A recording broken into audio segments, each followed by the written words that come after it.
Swayam Prabha. Digital India. Educated India.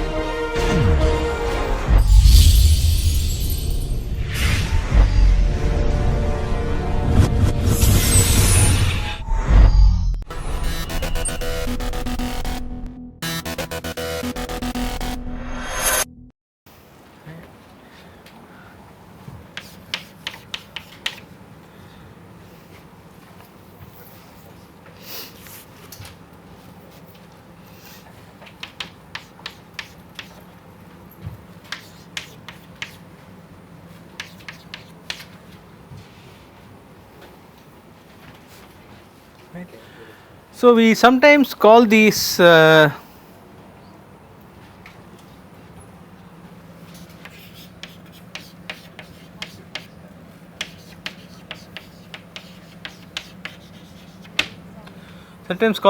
as potential functions, right.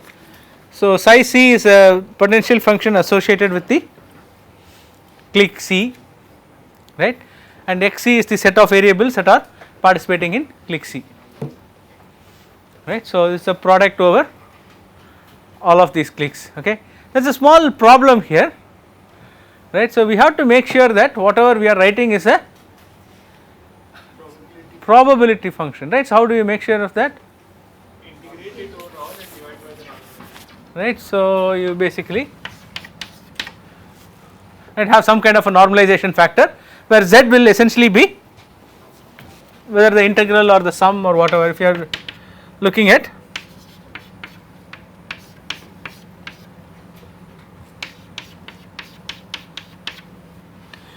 discrete valued, we have been talking about binary stuff so far, right. So if you are looking at binary valued variables, so essentially this will be sum over all values that x can take, right. Suppose you have n binary variables, the sum will run over 2 power n entries, right. Sounds like a really bad idea, right. Anything wherever you are summing over 2 power n elements seems to be a bad idea, and it is. So the biggest difficulty in using undirected graphical models. So why didn't you have this in the directed graphical models? We chose the factors cleverly, right. The factors were chosen to be conditional distribution. So when you took the product, it was guaranteed to be a distribution. But here we have no such restrictions on the size, right. So this is what makes it even more confusing. I have no restrictions on the size. Psi can be anything, right. Psi can go run up till 3 million. I do not care, right. So psi can be any function, right. Psi can become negative. Oops, can it?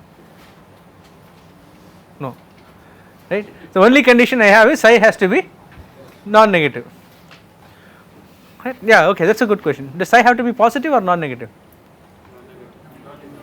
Non-negative, right. So it is okay for me to have 0 probability for some configuration, right. So psi can be if psi is non-negative, then that is all the condition I need. So the only condition I need is that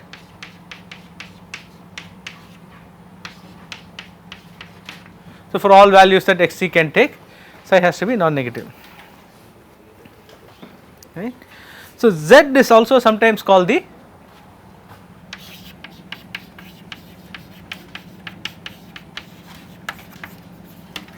partition function, which is a terminology that comes from physics, right. So I am not going to get into the explanation of it, but sometimes also known as the partition. So if you are reading up something and somebody mentions partition function, okay, it is essentially the z that they are talking about, okay.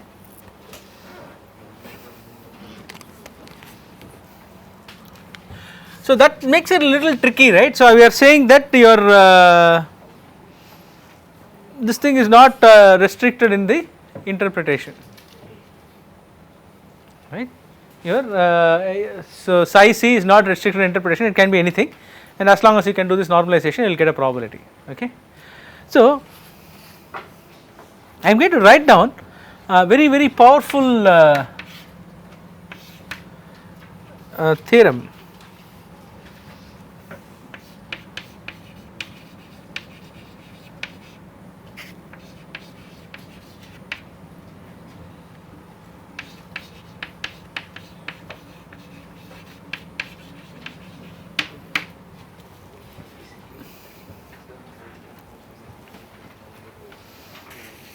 right.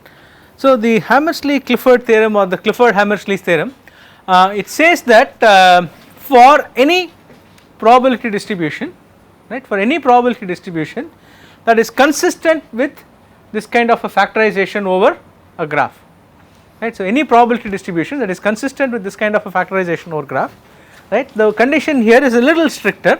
So, the condition says that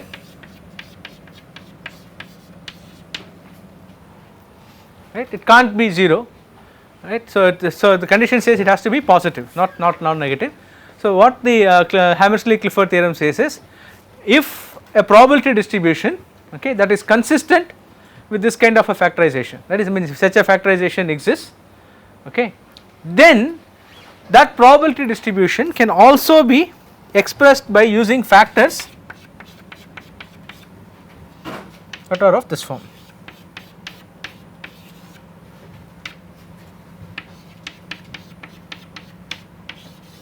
So, that makes our life easier. So, then now my energy function, or what the E function is called the energy function. So, all of this comes from physics, right. So, you will see all this energy and other things here, energies and potentials, you will see that. So, the energy function, right, can be anything now. So, there is no restrictions, it can be negative, it can be positive, right, well, as long as it is real, I suppose, not complex, right. So, the energy function can be anything. So, this is known as the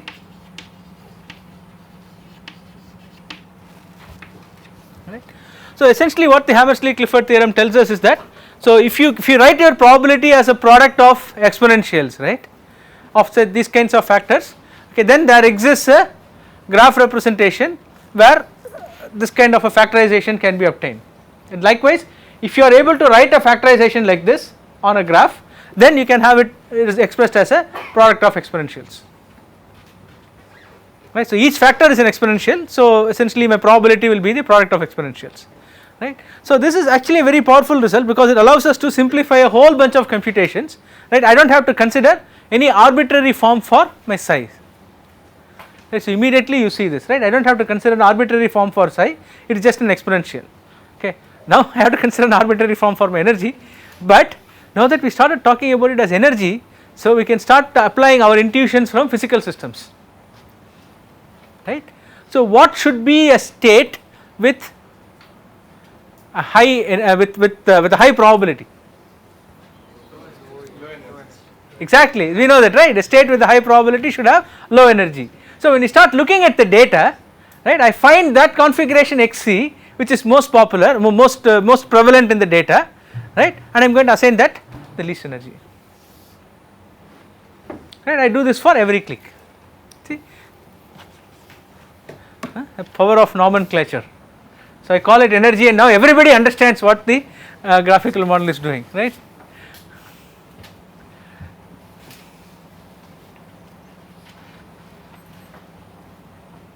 So, if the energy is very high, so it is going to be e power minus the energy. So, the probability is going to be low, or rather this factor will be low, right, and this psi c is going to multiply here in your numerator, right. Therefore, the probability that you assign will be low, right. If the energy is very low, the e power that will be high relatively, right, and therefore, the probability you will assign will be higher. So, that is essentially what we are going to do, right. So, as far as undirected graphical models is concerned, so how do you decide what this energy function should be? It depends on the prevalence of that particular configuration in the data, right. So, what will be the energy of x1 is 1 and x2 is 0 and x3 is 1, okay. How often did that combination occur in the input, right, and what should I do with that? Nothing, I can just use the count as the energy, right, because energy is unrestricted, I do not have to worry about normalizing it or anything, right. I just use the count as the energy for that count in the data, I can use that as the energy. So, the higher the count, the higher the energy, and therefore more prevalent the more probable that configuration will be. Sorry, higher the count, okay, then 1 by the count is the energy then, yeah, use 1 by count as energy, right. So, the higher the count, the smaller the energy, and then the more likely the configuration will be, right, sorry, yeah.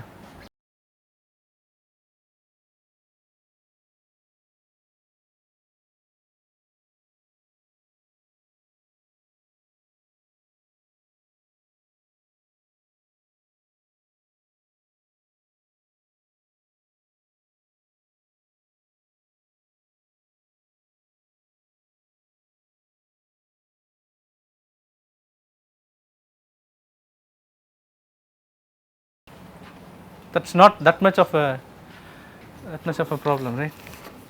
Yeah, that means again that is the beauty of the Hammersley-Clifford theorem. That's essentially it, right? It tells you, hey, yeah, it's fine.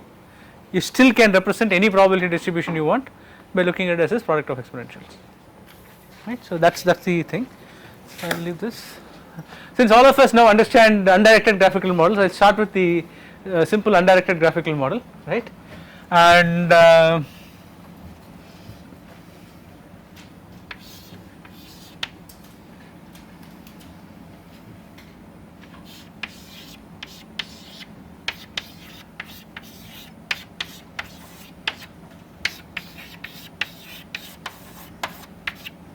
right.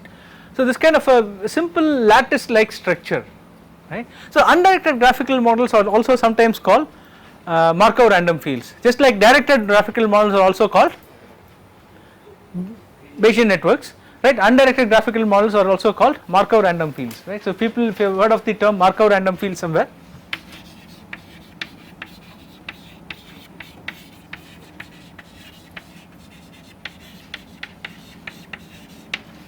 right. So one of the most often used structure in the with Markov random fields is like this kind of a lattice structure. Okay. So what does this really tell you? It tells you that this variable, okay, is independent of everything else in the network given the 4 neighbors, right. Then this variable is independent of everything else in the network given only these 2 neighbors, right. I mean these lattices can run for like 32 cross 32, or sometimes 256 cross 256, right. People typically use these kinds of lattices for modeling images. Sir, Right. why is it called Markov? Okay. So it's random. You agree with that, right? Right. So all of these are random variables, right? So I have this collection of random variables. Okay. It's called Markov because in this particular case, right, given the immediate neighbors, right, I am independent of everything else, right. So if you think of what the Markov assumption is in probabilistic models, right, so stochastic models, so Markov assumption says that given the immediate predecessor, you are independent of the past, right. So that is the normal Markov assumption, right. So given the immediate predecessor, you are independent of the entire in the past. So here what I am saying is instead of the predecessor, because there is no notion of direction here, so there is no predecessor here, so instead of that I am saying given the immediate neighbors, I am independent of everything else. That is why it is called Markov, right. So let us take xi, right. So xi is independent of everything else given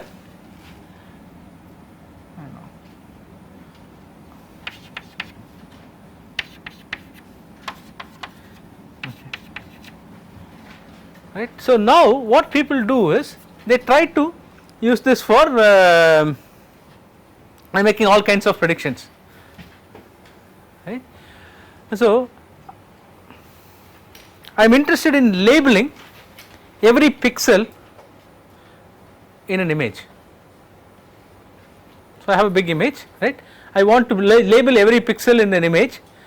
Give me an image labeling task.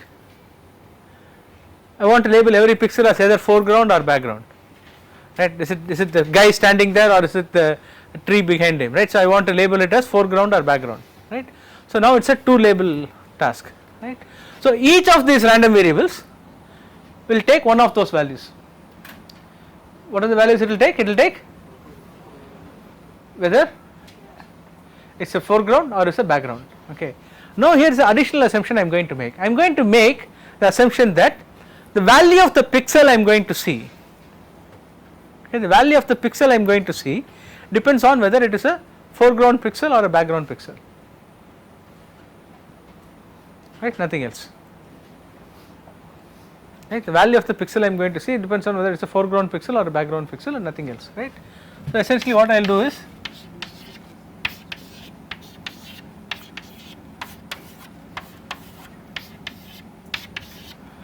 I am going to assign more random variables, right. Each one of them stands for an individual pixel, okay. Each one of these stands for an individual pixel. So now what will I do is I will observe these pixels, right. I initially will observe the pixels. So what will be my potentials here? What are the the size, how many size do I need? One for each edge, right? Because that is the maximal clique here. I can't do anything better than that. So for every edge in this graph I will need a psi, right? For every edge in the graph I will need a psi, right? So what I will do is I will observe these pixel values, okay. So some values I will observe, okay. Then what I can do is I can figure out, okay, what should be this label of this pixel, right, just with this knowledge alone, right, because of there is this potential, right. I can kind of convert that into a potential on the node alone. You see that, because I have observed the values for the pixels, right, I can essentially take that entry from that thing, right. So there will be one column associated with that pixel value, right. So people are giving me blank stares. We are talking about a function of two variables, right. So I will call this xi, I will call this yi, the pixel value xi yi. So I will tell you what yi is, right. Then what will I be left with? A function on xi, right. If I tell you what yi is, I will be left with a function on xi, correct. So I can convert, given an observation, right, I can convert these potentials, right, into potentials on xi alone. YIs are also the part of graph. Yi's are part of the graph, but the way I use it will always be that I am given the yi. So here is an image, give me the labels, which is the foreground, which is the background. So I will always know this yi's, right. So given the yi, I can convert this edge potentials into node potentials, right. So this is essentially now from the function of xi yi, it will become a function of xi alone, okay. So if you look at many such graphical model applications, right. So you will actually find that they will always reduce this into node potentials and edge potentials. So it will look like they are defining something called a node potential, okay, which is like a potential function on single variables, and then they will be defining edge potentials, which are potential functions on pairs of variables, okay. In reality something like this would be happening for you to assign node potentials, okay. The node potential are essentially marginal, some kind of information you have about the marginals, okay. So in this case I am telling you how the marginal information comes. It is not complete, it is not the complete marginal, okay. Given the pixel you can make some guess about what the xi should be, so that is my node potential. So I can reduce all of these edge potentials between a node and a pixel, okay, between a label and a pixel I can reduce it to a single potential on the label, great. So now having done that, right, what can I do? So there will be some potential for a label here, okay, there will be some potential for a label here, right, and there will be some potential for these two labels happening together, right. So essentially this is telling you, okay, this is a background, okay, what is the likelihood that this is also a background? If this is a background, what is the likelihood this is also a background? Okay, if this is the background, what is the likelihood that is a foreground? So like that, right. So for each of these edges, so I have where the edge can change, where the label can change, that information I have, right. So finally when I assign the final labels to this, so what will I do? I will find that configuration of labels, okay, that gives me the lowest energy, right. Essentially that would mean that this potential should be low, right. If I suppose this I say is background and this I say is foreground, then when I say label is B here and label is F here, that entry in the potential function should be low, right. People get that? So that entry in the potential function should be small. So like that I need to do this for all the pairs here. So it is a very hard problem, so because it is severely constrained, so I have to consider all possible pairs and I have to figure out where the low entry occurs across this pair. So for example, so if I say this is background and this is foreground, I say B and F and this gives me a low value, right, but I say B and B for this and this gives me a high value, right. So I can possibly turn this into an F, right, but then the whole thing might come around and then this might get changed back into an FB, right. So then I might go around and around. I have to figure out what is the right potential to pitch this, and that is the inference problem. So inference problem is really hard in the undirected case, right. So in so much so that when you have loops like this, right, when you have loops in the graph like this, exact inference is impossible. To actually give you the right answer is impossible. Right, quite often we end up giving some kind of an approximation, right. So where can you give exact answers when there are no loops, right. So an undirected graph with no loops is a tree, right. So on trees you can give exact computations, but as soon as you have any loops in that, then you have to do some kind of approximation. Right. There are some very special cases, but we will not go there, right. I just want you to get an intuition of what the individual factors would mean, right. So how will I determine what these factors are? Okay, so let us look at this, right. I want to look at that guy, right. So what am I going to do?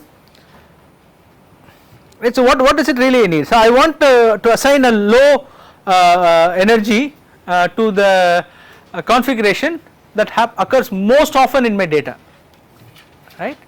So what I will do is I look at the label data. So I look at each pixel's label, right. The label data will tell me which pixel is foreground, which pixel is background, right.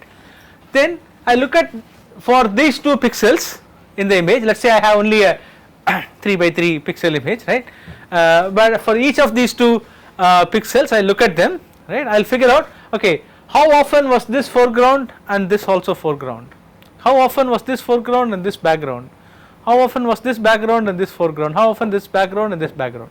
So all these 4 things I will look at, I will just count that from the data, and then I will set the energy to be some inverse of that, the count. So the one with the largest count will get the smallest energy, right, pretty simple, right. So like that I can do this for each and every thing, right. So that's one thing. So the second thing I will have to do is then start looking at this thing. There be a psi function for xi and yi. Yeah, exactly, that is what I am saying, that is what I was pointing out, sorry, you are looking at my back, you can see from there. So I said there should be a potential function for xi and yi as well, right. So what I will do, I look at the data again. So I look at, okay, when the pixel value was this, okay, what was the label, right. So I will do that, I will do the co-occurrence information, okay. Now things should start looking a little fishy to you guys, right. I mean the pixel can have a lot of values depending on how I am encoding my color or brightness or something like that, right. So that I could end up having a very large distribution there itself, right. So even if you assume that my pixel is going to have 256 levels of brightness, right. So for every value, so there is 512 probability, 512 counts that I have to make, right.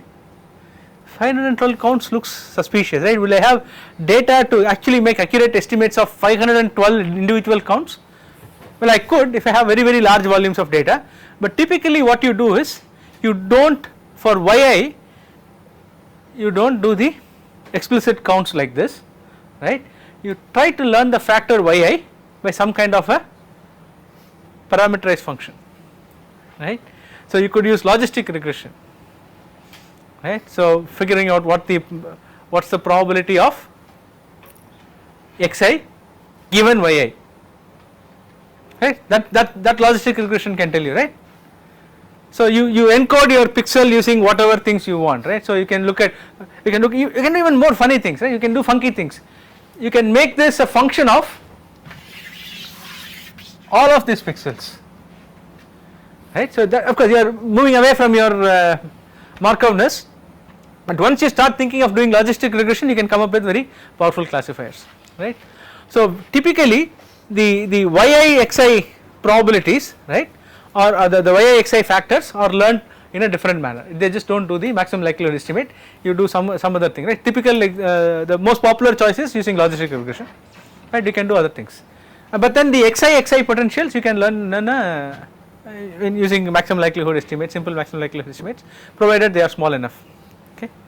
So that is basically how you train this Markov random field, and it turns out that they are pretty powerful in terms of working with images and in a very wide variety of settings, right, and people use MRFs a lot, right, and there are variants of it which is called conditional random fields.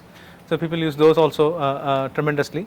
So yeah, very popular and powerful classifier, and training it can be a pain, right? So I just gave you a simple example, right, where you just did the counting and stuff like that. When you have a very large model, right, very large graph, right, training it can be a pain. But then people because the data sparsity, right, so I have to look at all possible combinations of all variables, right, and so it becomes a little tricky, and so you have to come up with clever ways of training the models. Okay, it's particularly this part of it that's painful, right. Not size, not completely determined. It's just that the inference process is hard. Like I was telling you, right, you might keep going in circles. It may take a long time for you to actually converge to a probability and so on and so forth. Yeah. But you can find. Yeah, so that exists a proper assignment to this, so that yeah. So but finding it is hard. Yeah. The Clifford-Hammersley tells me that no, I'm not worried about loops, right? So as soon as you say click, there's a loop. But for a click you assign only. Sorry. For a click you assign only one E of x. Yeah, one potential. Yeah. So click has loops. The click has loops, but it's only one potential, right? So it's fine. I'll be doing the inference on that potential alone. I won't get into this loop business. So the loop business started off saying that okay, I'll make one inference, one assignment here, one assignment here, one assignment. But if this had actually been a click, right, then I'll know what is the combination of assignments to these 4 variables that has the lowest potential. I would have just done that, right? So I wouldn't have to run around chasing the things. So that's the thing, right? So.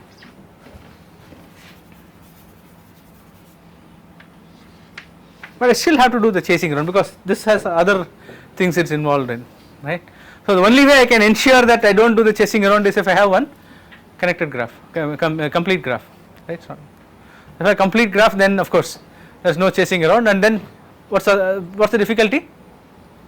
Number of combination each one. There is no factorization. I am back in the original thing. I mean, I as well not have worried about the graph, right? So if I have a complete graph, there is no factorization. Right? So, but that's the only way I can ensure that I will not get into